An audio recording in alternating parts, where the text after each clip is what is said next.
Et je partage l'écran. Et là, tu fais Le J2. Tu peux regarder sur le. Mais oui, mais Ça marche pas. moi, j'ai pas de. Non, non, vous m'avez dit ce matin.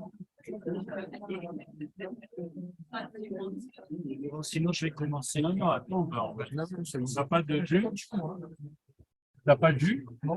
C'est bizarre. Non, ça n'était pas ça. Ben, tout à l'heure, j'ai l'impression. En fait, il doit plus y avoir d'ajout sur la prise. Ça se trouve, ça a sauté. Il n'y a pas des. Ouais, ça a sauté. Il y a la. L'électricité a sauté. On est passé à. C'est pour ça que j'ai pas de jour. Plus d'électricité. Bon, on va y arriver. Là-dessus, je vais regarder.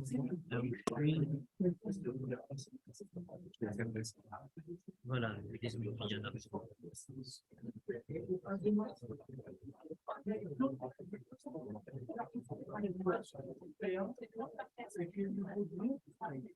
Ah, c'est quand on ouvre les fenêtres, on ouvre les fenêtres. Ouais. Non, on n'aura pas le temps de vérifier. Mais arrête-le quand même, parce que là, on va avoir tout l'enregistrement pour Ça faire. va revenir. Hein. Petite chose, c'est une petite chose. S'il vous plaît, ne touchez pas au chauffage. Il y en a qui mettent le truc, il y en a qui le rallument, il y en a qui ouvrent les fenêtres alors que ça marche. Soyez, s'il vous plaît, ne touchez pas au chauffage, laissez moi faire ou les responsables ou le tuteur. Mais voilà, on avait dit. Mais bien sûr. Mais puis, à ce moment-là, on enlève le chauffage, on arrête le chauffage. Non, c'était allumé. Alors tout était ouvert, on chauffe, après vous dites vous avez froid, on met du chauffage. Enfin bref, s'il vous plaît, touchez pas.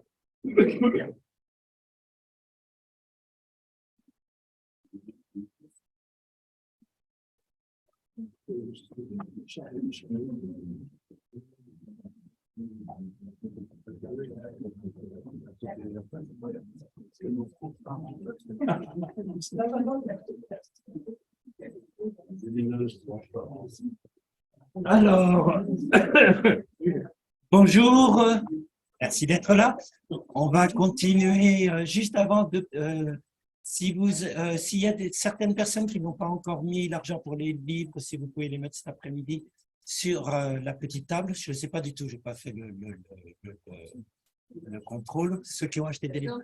Et puis, je ne retrouve pas mon petit book où il y avait toutes les photocopies. Si jamais vous le voyez traîner quelque part dans le dojo, c'est un grand book avec une spirale verte où il y a toutes les doubles de mes photocopies. C'est juste que c'est plus simple. Donc, si vous le voyez si vous le croisez quelque part dans le dojo, vous le ramenez ici parce que c'est plus pratique que de regarder sur l'écran. Voilà, donc on va continuer on va continuer, je prends mon verre. Notre histoire un petit peu des principales traditions et de leurs liens et puis de ce qu'elles disent sur le moi. Et on va en arriver aujourd'hui au Mahayana. Donc même si beaucoup d'entre vous connaissent déjà, je vais parler un petit peu plus doucement à cause de ma voix, hein. Même si beaucoup connaissent, je vais quand même refaire un petit point sur l'avènement du Mahayana et tout. Je pense que c'est toujours intéressant. Ok. Donc, on va y aller. Donc, l'apparition du bouddhisme Mahayana. En fait, je vous rappelle, Bouddha, c'est moins 500. Le Mahayana, c'est vraiment le tournant où il va y avoir une nouvelle révolution et une nouvelle reformulation du bouddhisme. C'est au tournant de notre ère. Au début du premier véhicule, Mahayana, ça veut dire le grand véhicule, c'est le nom que se donnent les tenants de ce mouvement du Mahayana par opposition et un petit peu avec du mépris sur ceux qui étaient avant. Puisque Hinayana, ils vont dire que ceux qui étaient avant eux, c'était le Hinayana, le petit véhicule. Donc, eux, ils sont plus grands, bien entendu. Ça a quand même un autre sens, c'est de dire que le Hinayana, c'était les bouddhistes qui cherchaient avant tout une libération individuelle. Et effectivement, quand on partait dans la forêt, c'était un mouvement individuel et pas un mouvement collectif. Même si on voulait que tout le monde se libère ou le plus grand nombre, il n'y avait pas d'idéal de bodhisattva de délivrance, etc., collective. Et donc, par opposition aux petits véhicules qui ne pouvaient prendre que ceux qui renonçaient pour se libérer, le grand véhicule, ça va s'adresser à tout le monde. Ça, c'est la première chose. Et donc, donc ça va naître, bien entendu, par opposition aux petits véhicules, probablement en Inde du Nord, hein, à partir de deux facteurs. D'une part, continuer l'évolution du bouddhisme ancien, qui était en quête de non conditionné et d'une délivrance pas purement personnelle. Donc, il y a eu plein d'écoles dans le bouddhisme sans arrêt. C'est pour ça que moi, je prends pas position du tout sur des écoles en disant l'une est vraie, l'autre est fausse, hein. L'une est dans le message vrai, authentique du Bouddha. Moi, je ne sais rien. Je suis pas apte à le dire. Pour moi, la seule image à garder, c'est celle d'un tronc, d'un arbre. L'enseignement du Bouddha historique, c'est le tronc. À partir de ça, vous avez des tas de ramifications, de branches qui vont se faire au fil des siècles. Et pour moi, elles ne sont pas ni l'une meilleure que l'autre, ni ce sont des formulations selon le contexte, selon les personnages, etc. Bon, ça, c'est juste un aperçu pour dire, je vais essayer de ne pas juger, hein, même si moi-même, je suis plus d'une tendance, mais essayer de ne pas juger et de présenter chaque tronc, chaque branche, plus exactement, comme une école possible à partir de l'enseignement originel. Donc, le Mahayana, il va se mettre dans la suite du bouddhisme ancien, dans le sens où le bouddhisme ancien, très vite, on a vu hier, je vous ai dit, vraiment dans les textes anciens du Bouddha, il n'y a pas de soi, il n'y a pas de, et il y a un refus de rentrer dans la discussion métaphysique sur soi, non-soi, etc. Et c'est thérapeutique, on ne va pas avoir toutes les grandes discussions sur les catégories du moi, du mental, de tout ça. C'est vraiment de l'existentiel, du pratico-pratique pour moi, le bouddhisme ancien à ce niveau-là. Par contre, dès le début, ça gêne les bouddhistes, y compris à l'intérieur. Alors, il y a tous ceux qui restent purement, entre guillemets, sur les paroles du Bouddha. Et puis, très rapidement, il y a la fameuse question, mais est-ce qu'il y a quand même quelque chose qui est permanent, qui échappe au conditionnement? Alors, le premier qui va échapper, ça va être le nirvana. Ah bah, au moins, le Bouddha, il dit que tout change, mais le nirvana, lui, au moins, il n'est pas conditionné. Alors après, il va y avoir encore une deuxième exception, l'espace infini. L'espace infini, il n'est pas conditionné. Après, il va y avoir on va réintégrer aussi l'enseignement du Bouddha. S'il est universel, il n'est pas conditionné. Mais à chaque fois, il y a des luttes internes entre ceux qui cherchent un inconditionné et puis les tenants du bouddhisme, des paroles du Bouddha qui disent tout ça, c'est en trop, il y a juste ce que dit le Bouddha, que tout est impermanent, change perpétuellement, etc. Donc, c'est une tension et un tiraillement qui existe déjà dans le bouddhisme ancien et qui va continuer, bien entendu, après dans le Mahayana, comme on va voir. Hein, oui, alors pourquoi est-ce que le Mahayana va arriver aussi? C'est à partir d'une critique très judicieuse de l'effort des renonçants bouddhistes qui veulent la libération. C'est-à-dire, ils disent, OK, chercher la libération pour soi, c'est très bien, mais qui cherche la libération, encore une fois?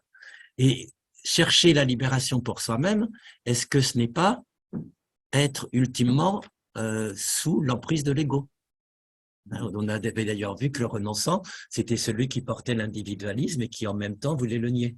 Donc effectivement, ils pointent, les mahayanistes, le fait que tant que je cherche une délivrance individuelle, je suis dans une quête malgré tout égotique et que c'est pour moi que je le veux.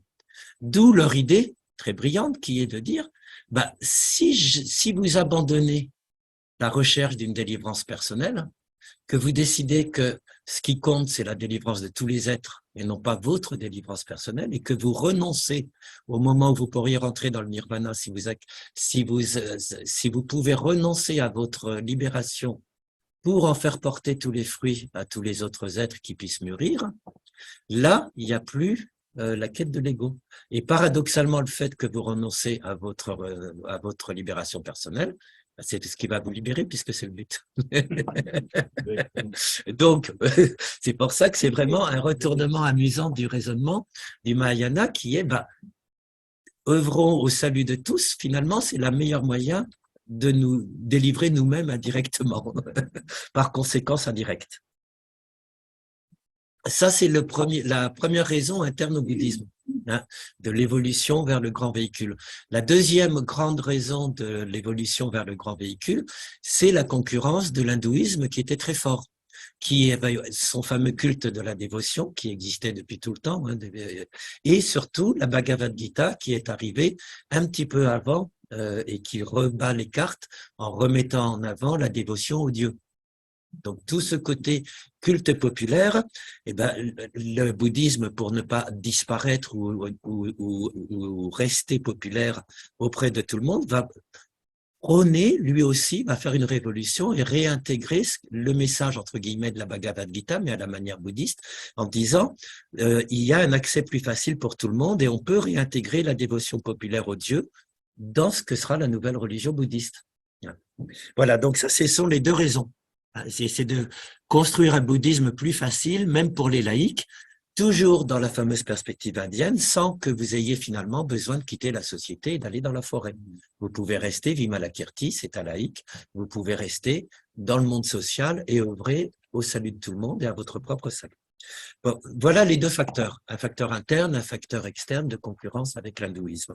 À partir de ça, va se développer toute une nouvelle religion bouddhiste avec ce qu'on va appeler les moyens habiles. Les moyens habiles, c'est, après tout, si on peut prendre des moyens, même s'ils sont quelque part, entre guillemets, faux du point de vue de l'absolu, mais qui peuvent servir aux gens à se libérer, autant s'en servir. Du moment, par contre, il y a une condition, du moment qu'on n'est pas dupe, si on est sur le chemin, et que ce n'est qu'un moyen habile pour avancer sur le chemin. Alors, il va y avoir toute une flopée de nouveaux textes, de nouveaux sutras qui vont arriver, bien entendu, hein, qui sont toujours réattribués au Bouddha. Donc, c'est pour ça que c'est compliqué de voir les sutras d'origine, les sutras qui ont été rajoutés, etc.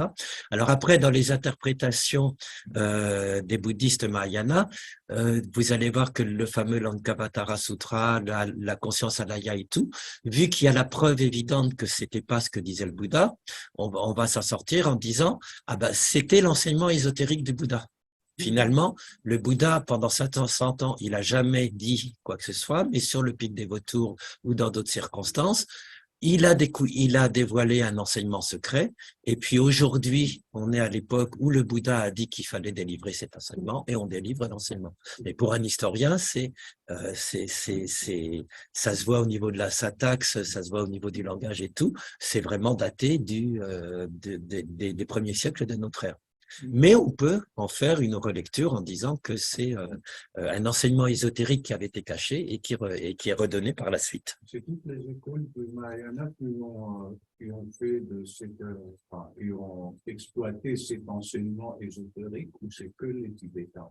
Non, c'est tous. On va voir que le Lankavatara Sutra se présente comme un texte du Bouddha, sauf qu'un historien des religions, il va voir que dès la première page, on parle du roi de Ceylan qui existait au 1er siècle. Donc on sait bien que ça a été rédigé à Ceylan au 1er siècle. Ah, l'idée de l'enseignement qui réapparaît, non, il est déjà dans le... Non. Alors, les Tibétains vont le prendre très fortement, mais si je me trompe pas, le Lankavatara Sutra, c'est aussi un enseignement ésotérique qui revient, non? Dans la présentation, je sais pas, hein, justement. Mais il a influencé tout le début. Mais oui, c'est ce que je vais y revenir. C'est lui qui va influencer tous les sorts du zen en Inde, en Chine, et puis après au Japon et tout. Donc, sur le Lankavatara Sutra, je ne sais pas si c'est non, il est présenté directement comme les paroles du Bouddha, je crois bien. Voilà, le Bouddha parle de... Oui, c'est ça, ouais. Sans cesse. Alors c'est plus les Tibétains, effectivement, qui vont dire qu'il y a une tradition ésotérique qui avait été cachée, qui revient. Mais aussi le yoga, non, parce que c'est aussi dans le Yogacara. Ouais. Ah oui, pardon. Mais tu as mis enseignement universel. Alors j'y arrive, ouais. J'ai pas encore. Donc les textes sont souvent anonymes. Selon certains, ces textes révéleraient les textes cachés du Bouddha dévoilés quand l'époque le veut. Hein. C'est les fameuses trois mises en branle de la roue du Dharma.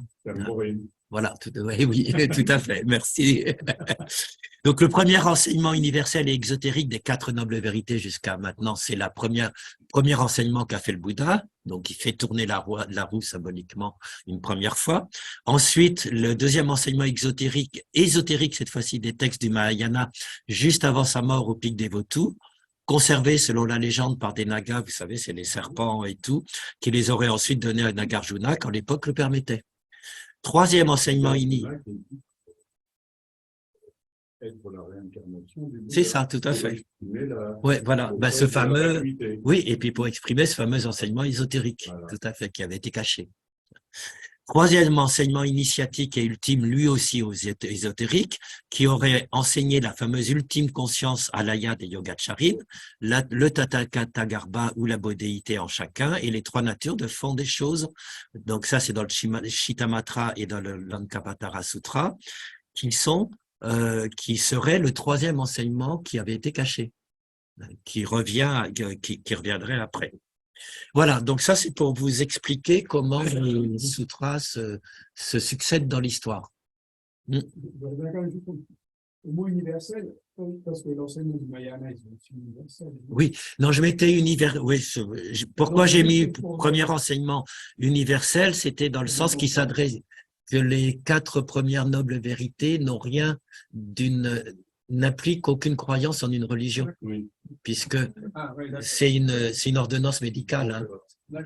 Je vous rappelle, je l'avais dit l'année dernière, mais l'une des manières de présenter les 4 nobles vérités, c'est tout bête, hein, c'est vraiment fait sur le modèle de ce qu'étaient les ordonnances indiennes à l'époque. C'est-à-dire, constat, il y a une maladie, ça va pas. Recherche de la cause, c'est la 2e noble vérité, c'est la soif. Troisièmement, est-ce qu'il y a un remède possible?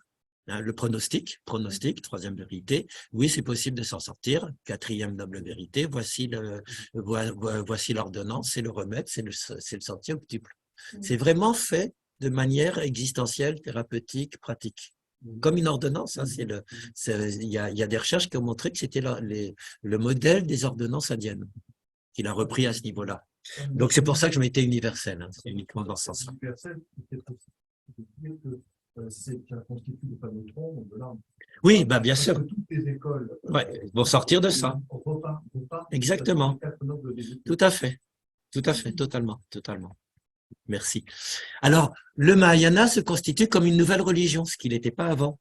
On va avoir non seulement donc là je passe rapidement, mais c'est pour vous montrer on va avoir on va réintégrer les symboles dans les moyens habiles des stupas autour desquels on va tourner, faire des dévotions parce qu'il y a le relique du Bouddha avec plein de symbolisme dedans. On va avoir des divinités, des quasi-divinités, hein, Avalokiteshvara, ses 1000 bras yeux pour la compassion, Manjushri, l'épée de la connaissance, Maitreya, le Bouddha du futur, Amitabha, les terres pures, les mandalas, etc. On remobilise tout un imaginaire, tous les moyens symboliques pour créer une religion beaucoup plus populaire et surtout qui utilise tous les moyens pour aller vers le salut, vers la délivrance. Ça, c'est au niveau il va y avoir beaucoup plus de rituels, de mantras, de visualisation chez les Tibétains, etc. Donc, c'est vraiment une transformation quand même de l'esprit du bouddhisme originel.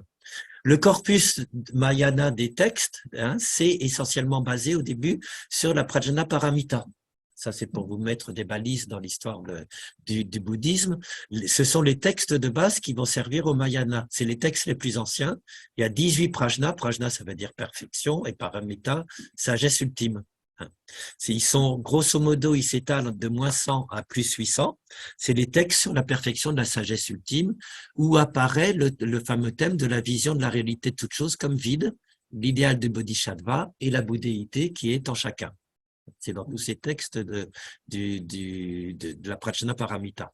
Le plus ancien, ce serait apparemment, d'après les spécialistes, l'Astasa Harshrika Prajna Paramita Sutra, la perfection de la sagesse en 8000 lignes, hein, qui est de Ceylan.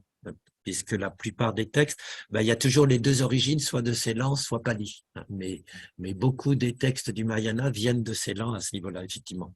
Les plus connus, c'est bien entendu le Sutra du cœur dont a parlé Guy ce matin et qu'on récite en Zazen, le Sutra du diamant, le traité de la grande Prajnaparamita attribué à Nagarjuna, le Sutra de la perfection de la sagesse en une seule lettre, le préfixe A, non, déjà juste le A, hein, parce que c'est le privatif en sanskrit, c'est un privatif, donc c'est le nom d'être, c'est le nom de tout ce qui suit après dans l'alphabet. C'est très joli. Et les textes vont devenir des mantras, on va avoir la réintégration des divinités, des déesses, etc. Donc tout ça, c'est la transformation en une religion populaire qui réintègre les divinités, qui réintègre des rituels, qui réintègre énormément de choses, et surtout la dévotion dont les hindous sont très friands comme à ce niveau-là et qui est très forte à ce moment-là.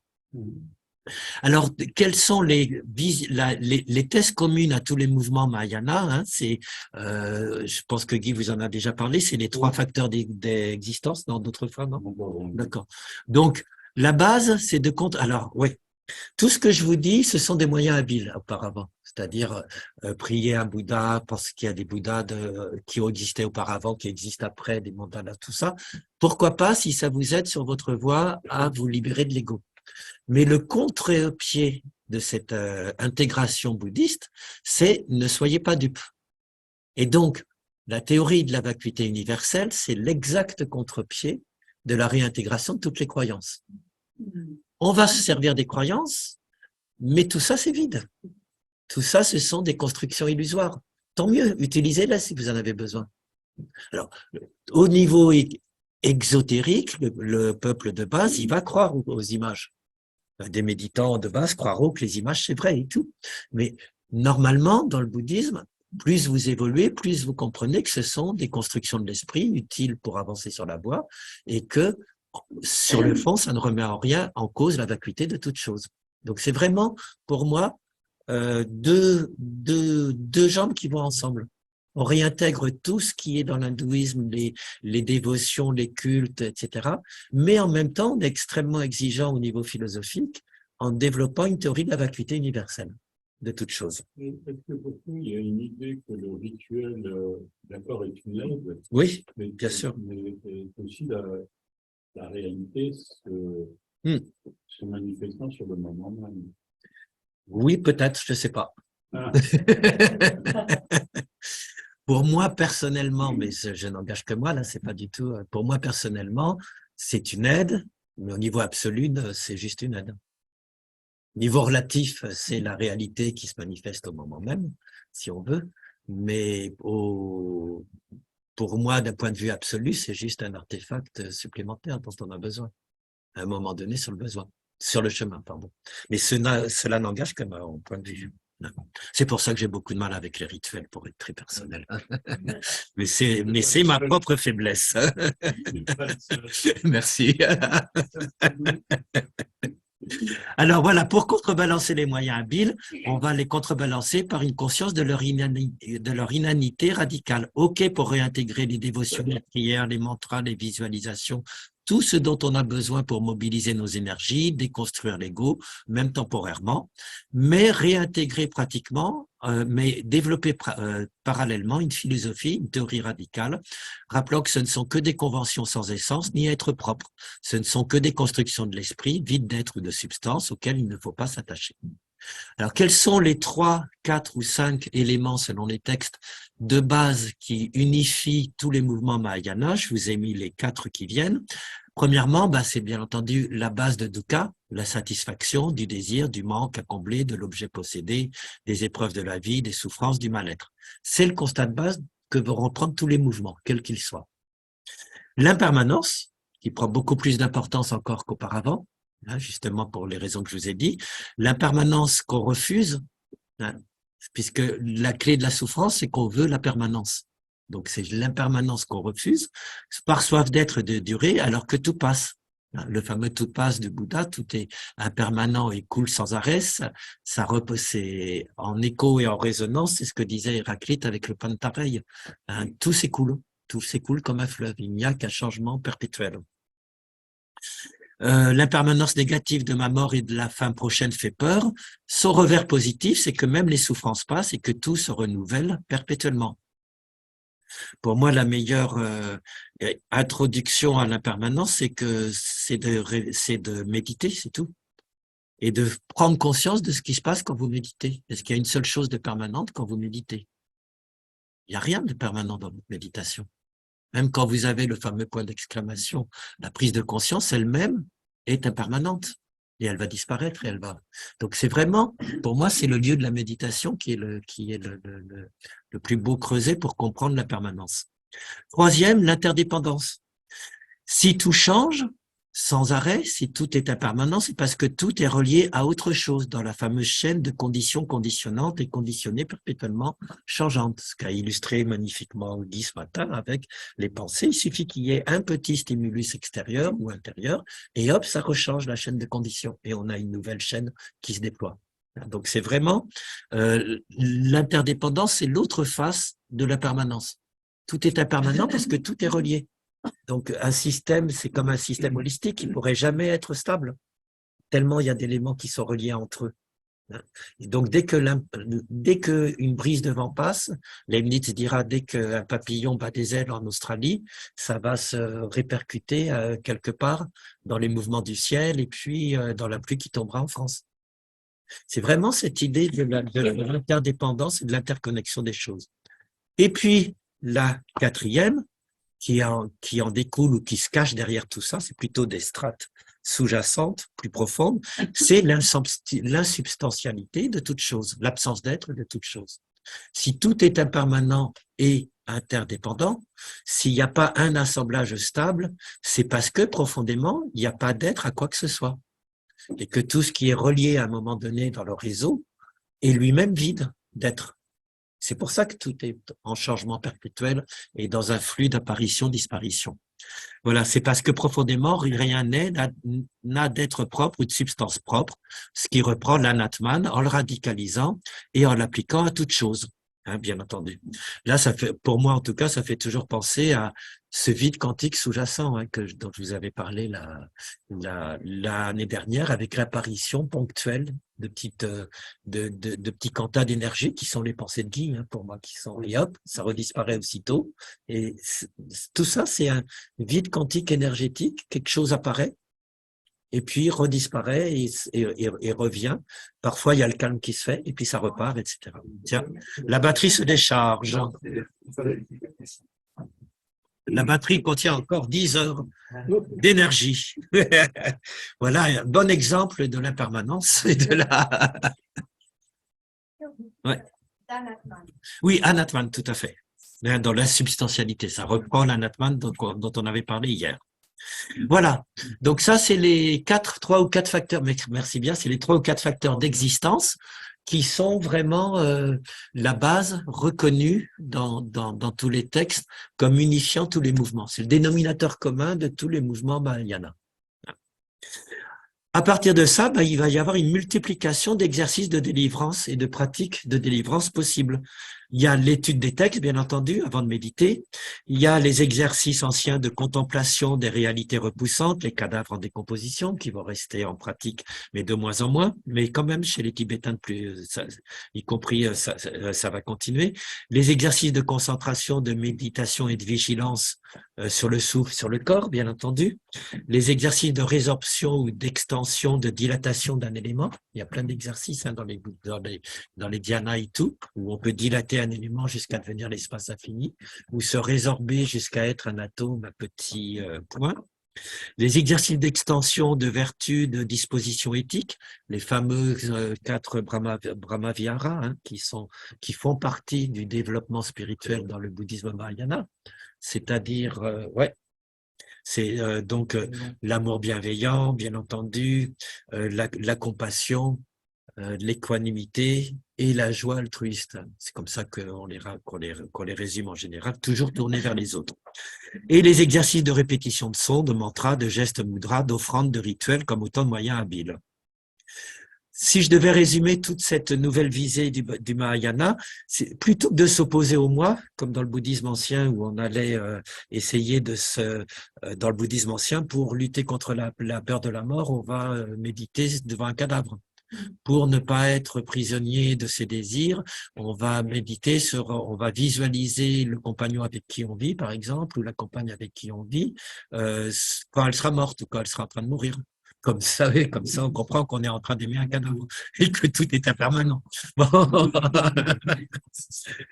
Heureusement, ça évolue et puis on en arrive à tous ces autres moyens. Donc, plutôt que s'opposer au moi, là, on s'oppose frontalement au désir, au moi, au fait que ça s'accroche de toutes parts. On se sert de la dévotion et de tous les moyens habiles pour sortir du moi et pour se résorber dans ce qui est en dessous. Voilà. Donc, je vais passer rapidement, là, puisque je l'ai déjà dit. Dans toute la profusion de nouvelles croyances et de moyens habiles du Mahayana, il y a la divinisation populaire du Bouddha. Bouddha devient un quasi-dieu qui est au ciel, qu'on peut prier. Il s'incarne en Bouddha passé, en Bouddha présent et en Bouddha futur. Le Bouddha réel n'est plus que l'un de tous les Bouddhas qui ont existé au fil de l'histoire. C'était déjà en germe chez les Chakravartines et les Lokottara, qui avaient les premiers commencé à poser cette existence de Bouddha antérieur et postérieur dans le petit véhicule. On montre le Bouddha avec une nappe de lumière, qu'on reprend exactement au dieu Mazda. Là, il y a vraiment, on avait vu l'influence de l'Iran sur la civilisation indo-aryenne. On retrouve le même nappe de lumière de Mazda, qui reprend la symbolique lumineuse de l'esprit et du divin dans le Rig Veda. Donc, c'est vraiment réintégrer tout ce qui peut être réintégré pour toucher le plus de monde. Et les reliques, on va les vénérer comme sacrés dans les stupas. Il y a un autre corps ésotérique, c'est le corps du Dharma, qui est assimilé par des mantras, des prosternations, des rituels de déambulation, etc. Donc ça, c'est la divinisation, pour pouvoir s'adresser au Bouddha et que ça ait des effets. L'idéal des bodhisattvas, c'est la deuxième grande innovation qui n'existait pas auparavant. L'idéal des bodhisattvas, et puis aussi après de nouvelles divinités, mais j'en parlerai après. Le nouvel idéal le plus parlant pour les laïcs, c'est de remplacer le renonçant Arhant qui se retirait dans la forêt par l'idéal du bodhisattva qui va œuvrer au salut des autres et qui va comme ça se libérer de son propre ego, paradoxalement et indirectement. Comment? C'est la fameuse théorie du transfert de mérite. Je deviens bouddhiste, je prononce mes vœux, je vais œuvrer au bien des autres et quand j'avance suffisamment sur la voie et que je sens l'éveil ou autre, ou même déjà avant, plutôt que d'en garder les fruits, puisqu'on est toujours dans le karma, pour moi, je renonce aux fruits, ultime sacrifice intériorisé, pour l'offrir aux autres pour que ça les aide sur leur chemin. Donc ce qu'on appelle un transfert de mérite. Et ça fera atteindre l'atteinte du Bouddha, l'état de Bouddha. Au début, état de Bouddha, mais j'y reviendrai, c'est simplement Tathagata, ce qui est ainsi. Après, ça a été traduit par ce qui est venu ainsi, puis celui qui est devenu ainsi, et du coup, c'était Bouddha. Et le vrai sens de Tathata, en sanskrit, c'est ce qui est ainsi. C'est pas quelqu'un, c'est juste qui est tel. C'est pour ça que souvent, on le traduit par l'incité ou l'acéité. La traduction dans mon dicton, c'est qui vient de nulle part. Oui, alors ça, c'est la deuxième, voilà. Alors, de nulle part et qui va nulle part, c'est absolument pas dans le sanskrit. Le premier sens tel quel, ta, c'est ça comme ça. Si je traduis mot à mot le sanskrit, ce qui est ainsi. Ça comme ça. C'est tout, point. Après, on a dit c'est ce qui est ainsi, donc c'est le message du Bouddha. Et après, du coup, ce qui est ainsi, c'est le message du Bouddha. Donc, c'est celui qui est ainsi. Mais ce qui est ainsi, c'est ce qui est venu ainsi. C'est pour ça qu'il y a une petite ambiguïté. C'est ce qui vient ainsi, à chaque instant. Oui. Voilà. Donc, ça, c'est le premier sens. Et puis, le deuxième sens, qui petit à petit se construit, c'est celui qui est venu ainsi, puisque c'est le Bouddha qui a énoncé cette découverte et cette vérité. Et du coup, ça devient l'état du Bouddha. Mais de nulle part, ça, je l'ai jamais vu nulle part.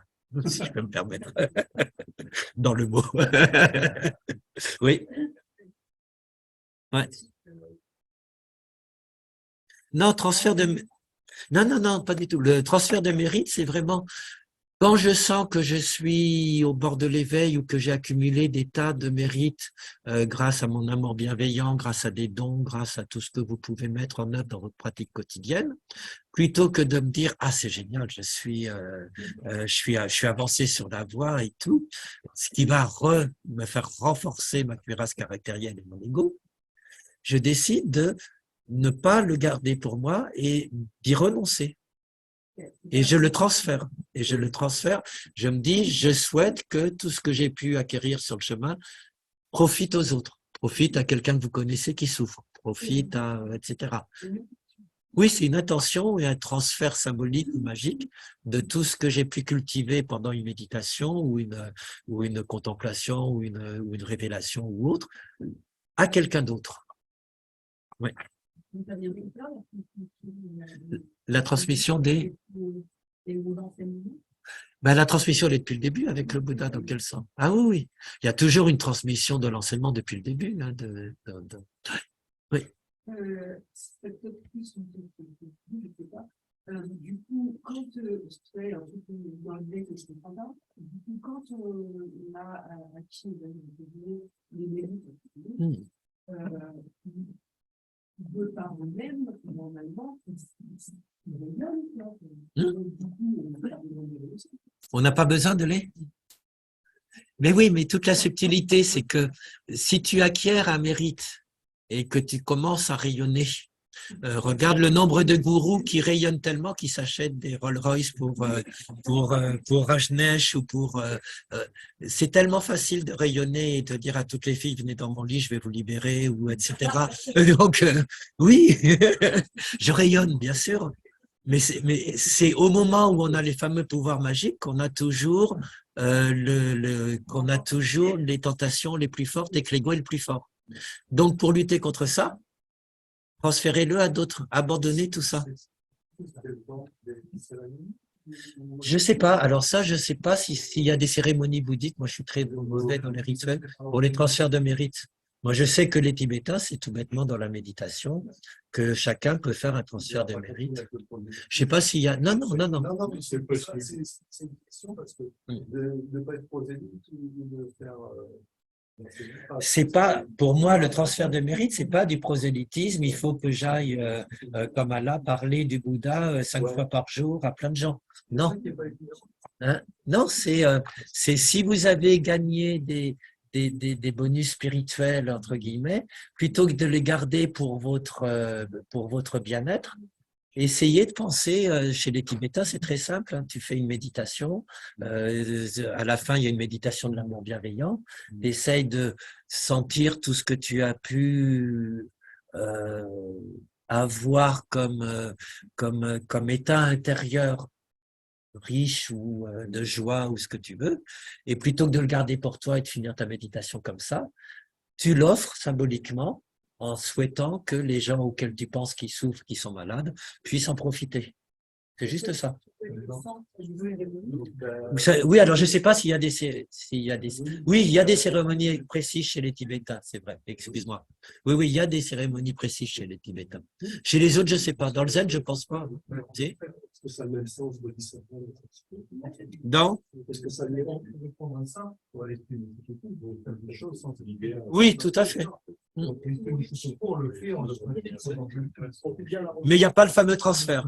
Mais ouais, c'est ça. Un acte, il n'y a rien qui transfère. Voilà, ouais. Mais c'est l'attitude. Oui, c'est l'attitude. Attendez, pas tous à la fois. L'attitude naturelle d'offrir. Ouais, vas-y.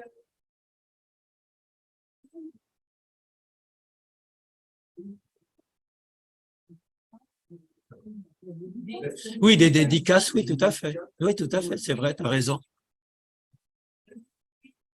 Oui. Alors, je l'avais, mais je l'ai pas sur moi, là. Et c'est pour ça. Ouais. C'est la limite. Le mot, en français, les traducteurs hésitent toujours entre mérite et vertu. Mes vertus, on tombe tellement dans un fond culturel chrétien que moi, j'évite plutôt le mot vertu et je préfère mérite. Mais effectivement, mérite, ça a le risque de se dire, c'est une conséquence et je vais cultiver mes mérites comme les indulgences et tout à fait. C'est la limite, tout à fait. Donc, c'est entre les deux, c'est des très clairement, les 4 Brahma Vihara, par exemple, hein, ce sont des dispositions du cœur illimitées qu'on peut cultiver en soi et qui servent sur la voie de l'éveil, que ce soit l'amour bienveillant, la joie altruiste, l'équanimité ou la compassion. Donc, ce sont des moyens qui peuvent permettre d'ouvrir, de sortir de l'ego, là encore une fois, puisqu'on est sur le moi, hein, et de cultiver ce qui n'est pas de l'ordre de l'ego. Voilà. Donc tout ça, c'est ce qui arrive de nouveau.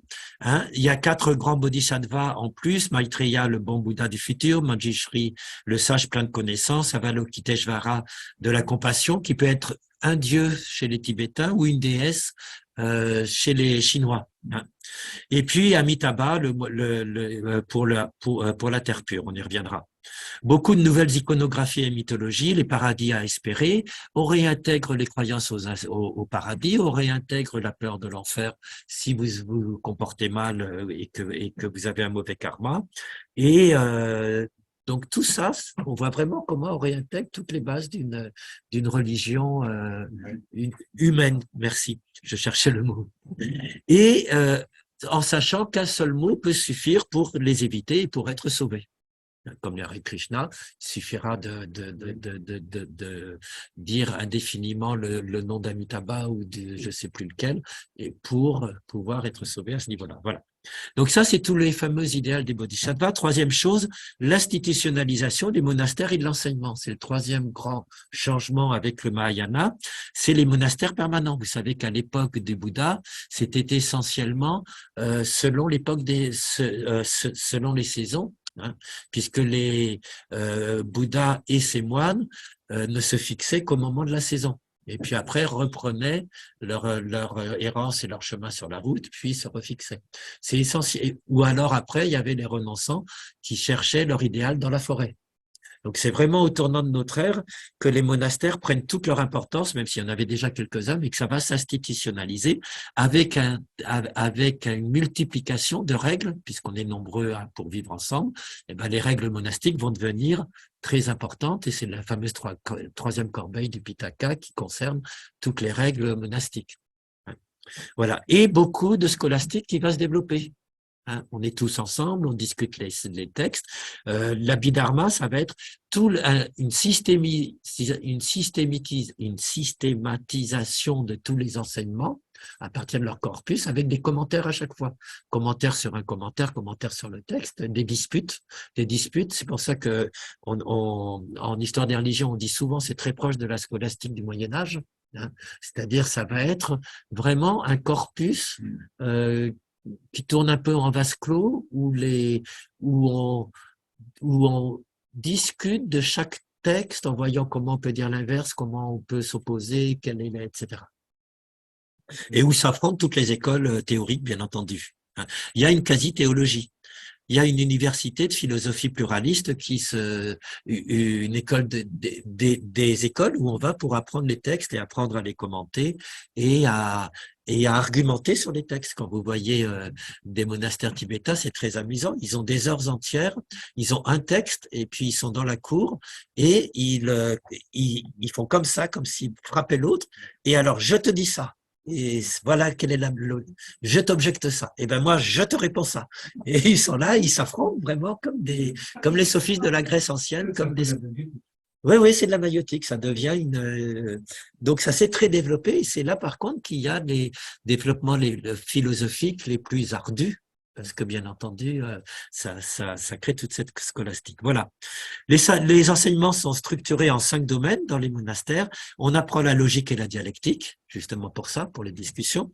On apprend la grammaire et la linguistique. On apprend la médecine, les arts, la dogmatique et la sotériologique, c'est-à-dire tous les moyens pour chercher la libération. Voilà, ça c'est un petit peu un panorama de tout ce qui du nouvel horizon du Mahayana. qui existe encore aujourd'hui, bien entendu. Tout à fait. Dans toutes les écoles. Alors, de la même manière, la fameuse thématique du moi, du non-soi va évoluer dans le bouddhisme ultérieur. Alors, je vous ai pris que les 3 grandes écoles qui me semblent les plus intéressantes sur la problématique du moi et du soi, hein, mais il y en a des centaines d'écoles. Depuis la mort du Bouddha, qui de temps en temps existent encore aujourd'hui ou de temps en temps disparaissent, etc. Donc la première école, c'est les Stavira, c'est les anciens, ça veut dire. Les Stavira, c'est vraiment la traduction, c'est les anciens, les doyens. C'est une école qui naît au IIIe siècle avant le Christ et qui va durer jusqu'au 1er siècle. Elle est plutôt encore dans le petit véhicule. Elle est à la jonction du petit véhicule et du grand véhicule, puisque le grand véhicule arrive surtout, se déploie au 1er siècle. Ils sont très attachés du coup aux textes anciens et au salut individuel. On est là encore dans l'univers du petit véhicule et du bouddhisme ancien. Il y a 2 sous-écoles intéressantes. Il y a les Sarvastivadines qui, dès le 3e et surtout au 1er, vont affirmer au niveau philosophique que tout existe. Sarvastivadines, ça veut dire ceux qui disent que tout existe, littéralement. C'est tout simple pour se souvenir de leur thèse. Ils résolvent, alors à chaque fois, on essaie de résoudre les difficultés du karma, puisque comment on peut expliquer le karma s'il n'y a personne qui transmigre, bien entendu. Ça, c'est l'une des questions clés c'est pour ça, petite parenthèse, qu'il y a le Pratitya Samutpada et la fameuse chaîne des 12 conditions. C'est-à-dire que comment on peut expliquer qu'il y ait de la transmigration sans personne qui transmigre? C'est simplement tous les éléments auto-conditionnés et en lien qui font que quelque chose passe d'une chose à l'autre, mais il n'y a pas de substance. L'exemple typique que vous connaissez probablement que donnait le Bouddha, c'était le feu. Le feu passe d'une bûche à l'autre, mais il n'y a rien qui passe. C'est pas le feu qui passe d'une bûche à l'autre.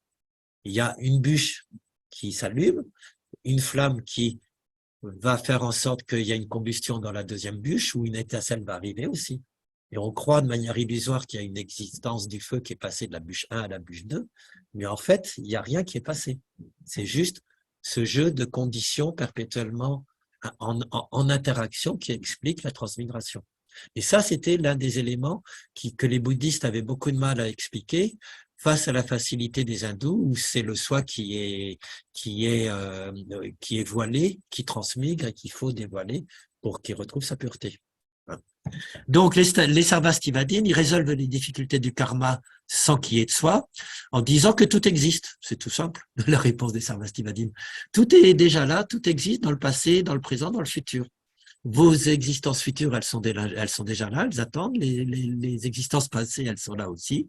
Et il y a une simultanéité de tout ce qui existe. Ça fait très penser au multivers de nos jours ou à des théories avancées où toutes les dimensions de l'espace et du temps existeraient simultanément. Tout ce qui existe peut se ramener à 67 éléments de base, toujours cette décomposition des éléments, comme des quasi-atomes. Et on fait exception, comme je vous l'avais dit, dans ces écoles qui veulent à tout prix retrouver un inconditionné, au moins il y a le nirvana, l'espace et la voie, l'enseignement du Bouddha qui sont inconditionnés. Ouais.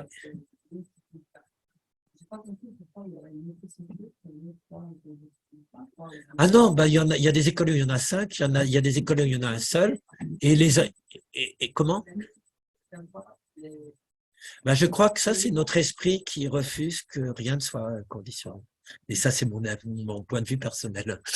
Mais c'est le point de vue de tous les bouddhistes anciens qui restent sur tout est conditionné, il n'y a pas de permanence, tout est un flux perpétuellement changeant, etc.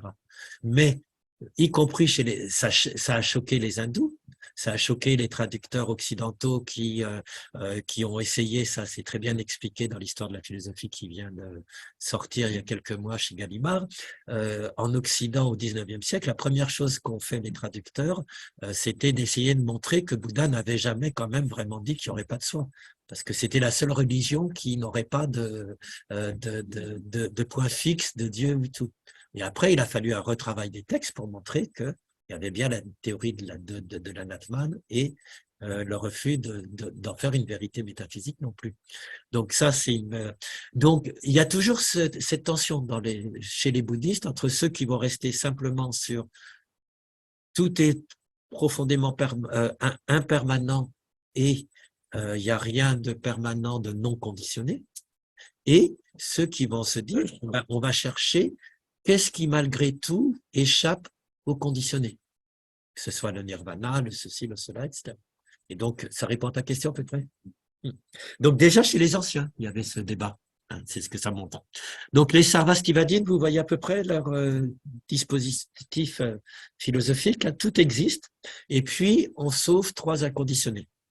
Les Pugdalavadines, s'ils sont intéressants aussi, ils seront suivis par les Sammitya au 7e, donc ça va du 1er au 7e, et ils vont fonder quelque chose qui ressemble beaucoup à, pour ceux qui connaissent en Occident, le personnalisme, hein, le fait d'avoir une identité personnelle, etc. Donc ils vont réintégrer une personnalité. Ils vont poser un noyau stable et permanent, hypothétique, la personne. Pugdala, ça veut dire la personne. Donc c'est intéressant, qui semble ou qui fait comme si elle assurait l'unité des agrégats. Et c'est elle qui fait comme si elle transmigrait d'une existence à l'autre. Toujours cette fameuse question, qui transmigre et qui assure l'unité de mes 5 agrégats. Donc la réponse de cette deuxième école, c'est comme s'il y avait une personne en chacun qui fait tout ça. Mais, pour rester bouddhiste, il garde bien le c'est comme si. D'autres bouddhistes les critiquent immédiatement en disant mais là c'est le retour de l'Atman.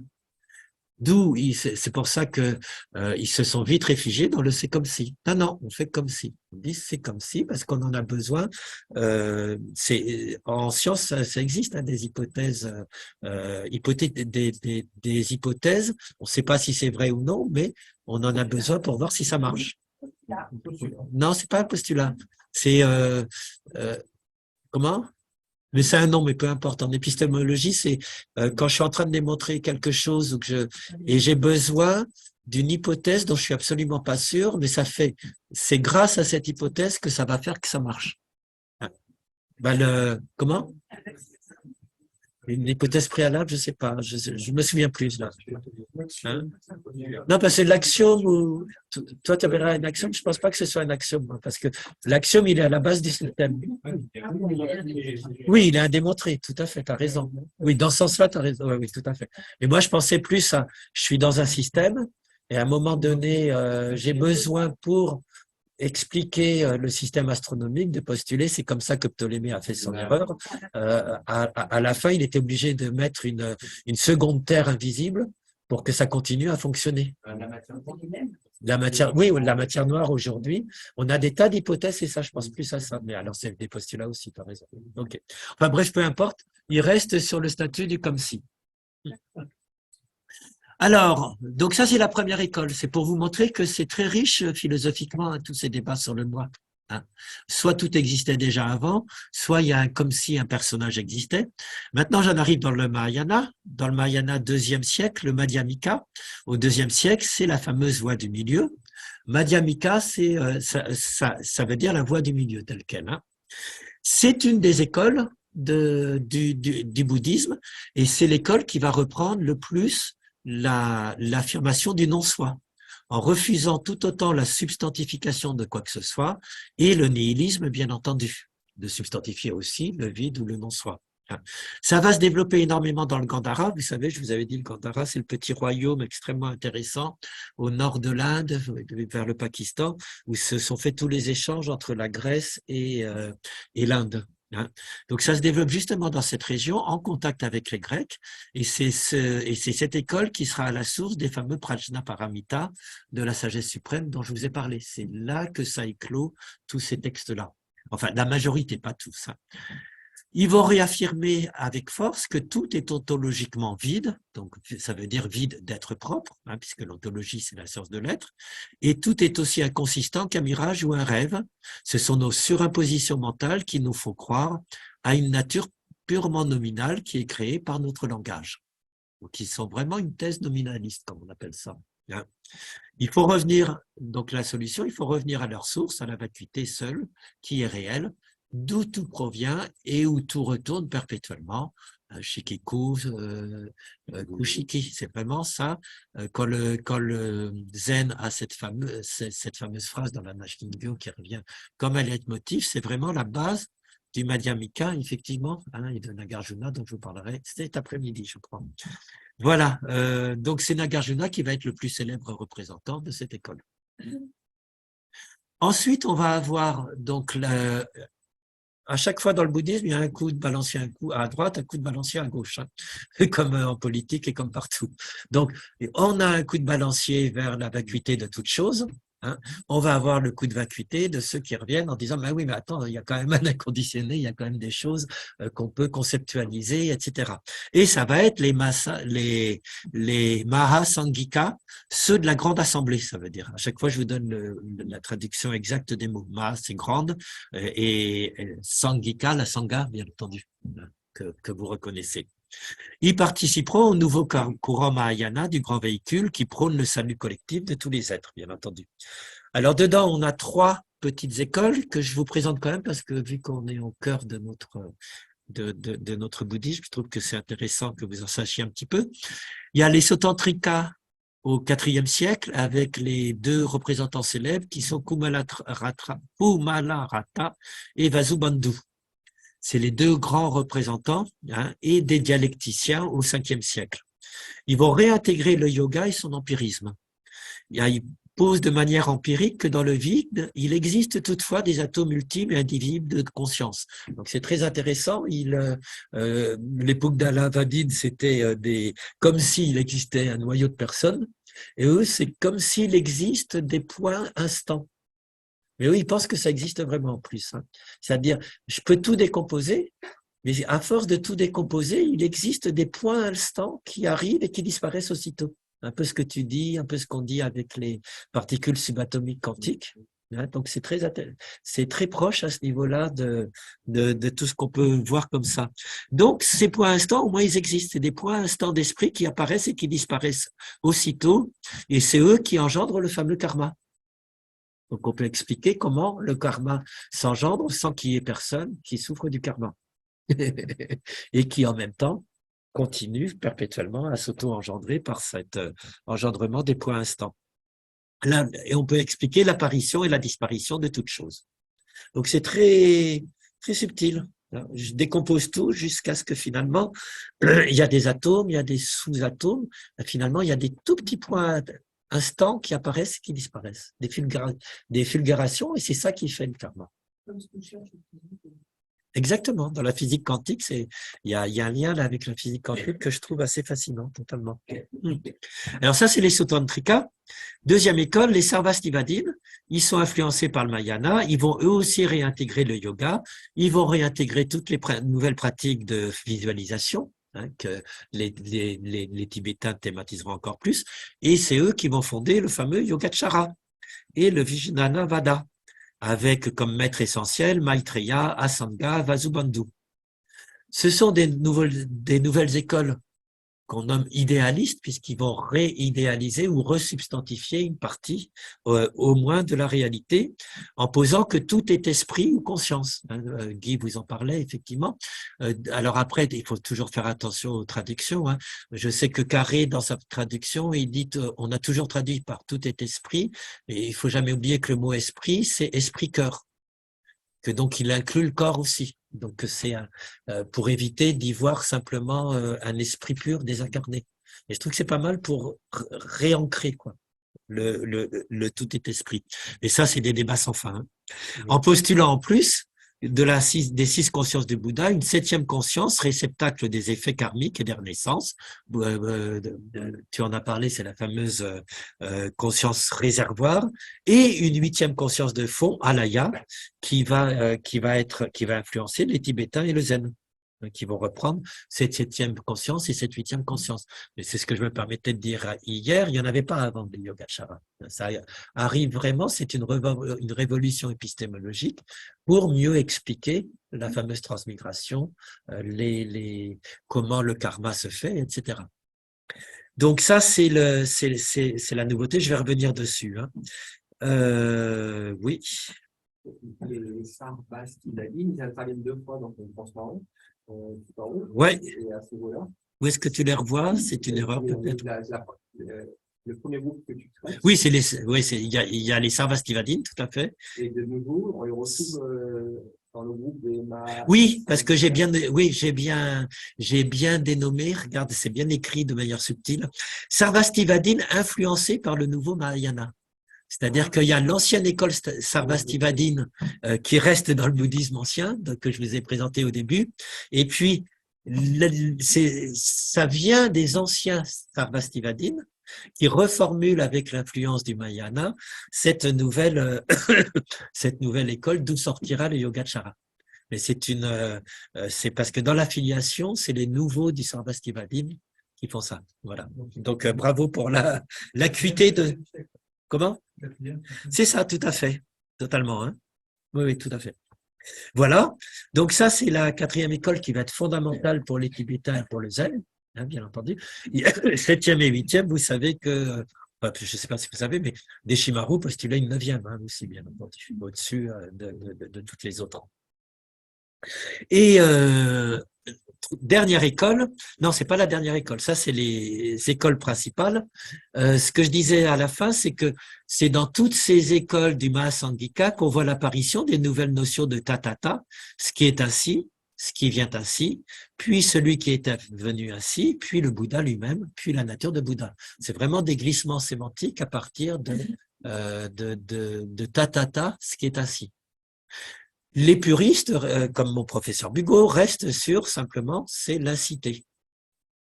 Et les nouvelles écoles, les Tibétains et les Zen, le traduisent par nature de Bouddha. Mais c'est le même mot qui est comme ça, qu'on traduira par incité, puis par nature de Bouddha. Deuxième terme qui sera appelé à avoir un énorme succès, philosophiquement, le tatata garba. Tatata, c'est toujours la même chose, qui est ainsi. Garba, c'est l'embryon, c'est la matrice, c'est l'utérus. Donc, c'est l'embryon de Bouddha. Donc, là encore, il va y avoir les deux interprétations. C'est soit la potentialité de tout ce qui est ainsi, qui vient ainsi. On peut tous avoir cet état d'acéité, retrouver l'acéité en soi. Ou c'est l'embryon de la nature de Bouddha qui est en chacun d'entre nous. Une forme d'immanence. Comment? C'est une forme d'immanence. Je suis pas sûr, parce que quand on part dans le Yogacara et dans la nature de Bouddha, c'est une transcendance immanente. C'est une forme de transcendance. Ben, ça dépend comment elle est présentée. Ça peut être purement immanent, ça peut être où on peut y croire comme quelque chose qui existe en soi. Dans ce cas-là, c'est une transcendance immanente qui serait cachée en chacun. Moi, je pense que dès qu'on part dans les concepts, on se perd parce qu'on sera toujours. Ben oui, parce qu'on va dire, ben non, c'est immanent, non, c'est transcendant immanent, non, c'est. Voilà. Bon, mais je vous présente toute la complexité parce que c'est intéressant de voir que les choses sont pas neutres et que les mots sont pas neutres. Oui, alors on trouve les deux choses. Hein. C'est parce que Bugeaud disait incité, mais maintenant ce qu'on trouve de plus en plus dans les phrases, c'est incité. Voilà. Qui n'existe pas dans le dictionnaire. Qui n'existe pas. Alors incité, est-ce que ça existe? Je ne sais pas. Non plus. Ah, voilà. Et il y a aussi ACI. Oui, tout à fait. Il y a aussi ACIT. Donc ça, c'est trois manières. Oui, oui.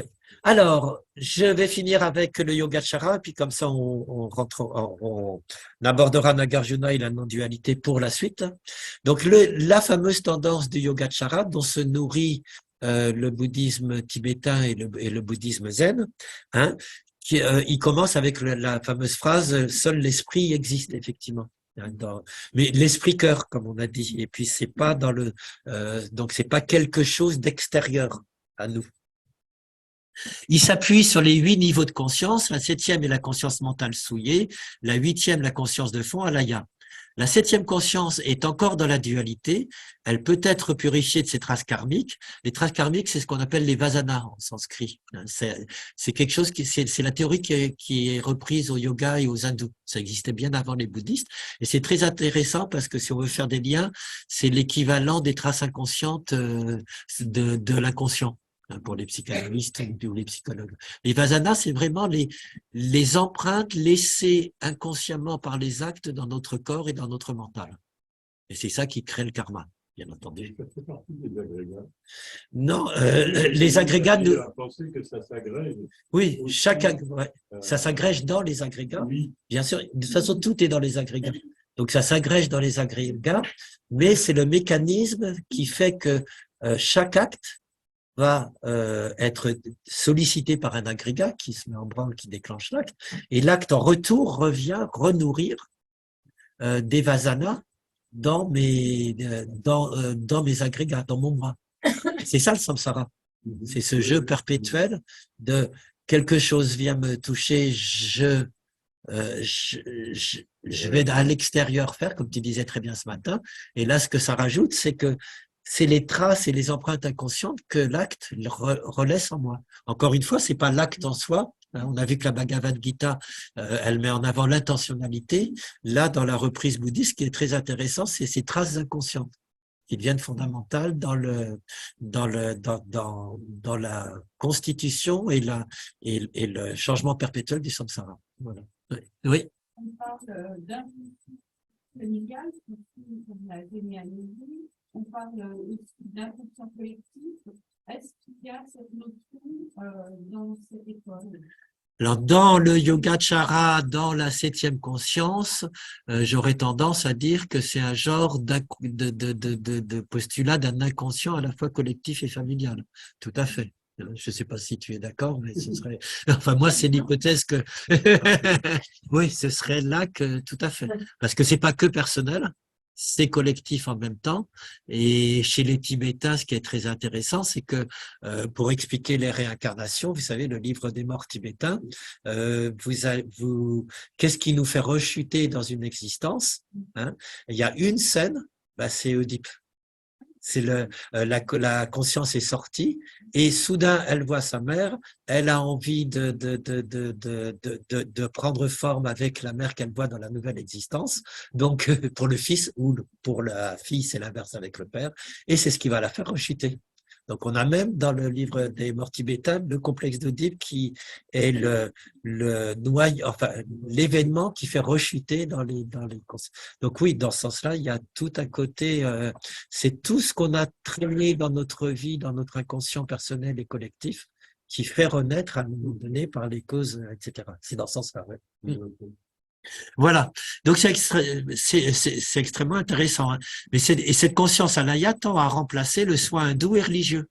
On voit aussi que l'enjeu du Yogacara, c'est de faire concurrence aux hindous. Alors c'est toujours un double discours, c'est-à-dire si les hindous se disent ah bah c'est pareil que nous, bah tant mieux, ils peuvent devenir bouddhistes. Mais si on veut rester purement bouddhiste et montrer aux autres, on va dire bah non, attention, c'est pas le soi. Et donc il y a toujours ce double versant, hein, sans être une entité substantielle qui durerait. C'est un processus. Donc Bugo, mon prof, allait tout à fait dans le sens que je vous ai dit hier du maître Dzogchen que je vous citais, puisque pour décrire la 7e conscience, il vous dit c'est un flux de conscience. C'est pas une entité, c'est pas un réceptacle, même si on le traduit comme ça. C'est un flux de conscience qui transmigre de vie en vie. C'est un fleuve perpétuellement vital. De même que les vagues, et dans le Lankavatara, il y a des citations qui vont dans ce sens-là ou dans cette interprétation. De même que les vagues, dans leur variété, sont l'océan agité, de même la variété de ce qu'on nomme les consciences est produite dans l'aya, dans l'alaya. La conscience est le spectateur, le théâtre et le danseur à la fois. Donc, on peut le voir comme un réceptacle, mais je pense que c'est vraiment une substantification, ou comme ce flux perpétuel. Oui. Pardon? D'accord, excuse-moi. Voilà. Donc ça, c'est la fameuse théorie de la 7e et de la 8e conscience qui n'a pas cessé de faire couler de l'encre. C'est pour ça que moi, personnellement, je préfère pas rentrer dedans, mais si on veut rentrer dedans, il y a tous ces débats qui sont sans fin. Deuxième appui, donc on s'appuie sur les 8 niveaux de conscience, on s'appuie aussi sur une théorie de la connaissance idéaliste avec 3 aspects de réalité. Il y a la nature entièrement imaginaire, la nature dépendante et la nature parfaitement établie. La nature entièrement imaginaire, c'est l'objet de la perception, comme il est perçu comme un objet extérieur à moi. Mais comme vous disiez, Guy, cette âme, malgré tout, c'est une image. Donc c'est une nature imaginaire. La nature dépendante, c'est le fait qu'on va percevoir cet objet, que c'est bien une expérience réelle, malgré tout, mais ça provient de causes et de conditions qui prennent leur source dans la conscience. À nouveau, on retrouve ce que tu disais, hein. Il y a le stade de l'image pure, c'est l'imaginaire. Il y a le stade de la nature dépendante des causes et des conditions, et tout ça se trouve dans ma perception. individuelle. Et il y a la troisième nature parfaitement établie, qui est la compréhension que ces objets sont des reflets illusoires des autres consciences qui saisissent des traces karmiques comme des objets externes, alors que tout repose dans ce fameux flux karmique en changement perpétuel. Voilà, donc on essaye de dégager 3 strates de réalité sur chaque chose.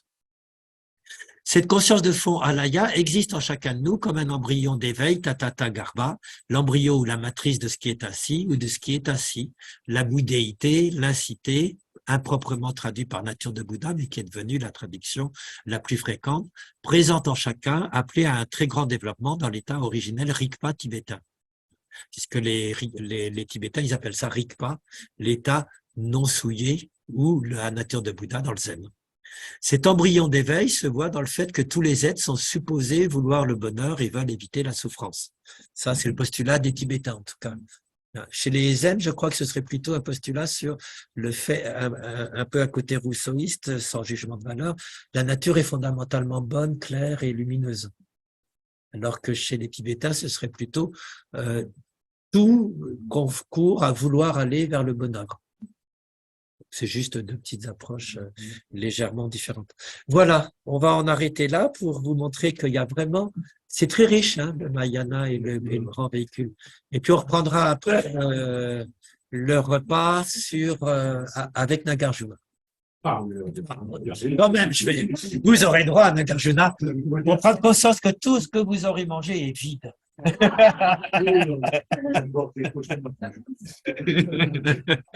Non, mais Nagarjuna, c'est plus étonnant. Pour moi, il est dans la lignée des patriarches du Zen. Mais oui, bien sûr, parce que tout sort du Madhyamaka. Autant les Yogacara que le Zen. Voilà, c'est ça qui est superbement intéressant, totalement. Oui, oui. Donc moi, je le comprends, hein, mais c'est vrai que c'est. De faire une grosse sieste d'abord. Oui, rassure-toi, tu ne seras pas le seul. Alors, lors de ça, dis-moi, ça, je le ferme.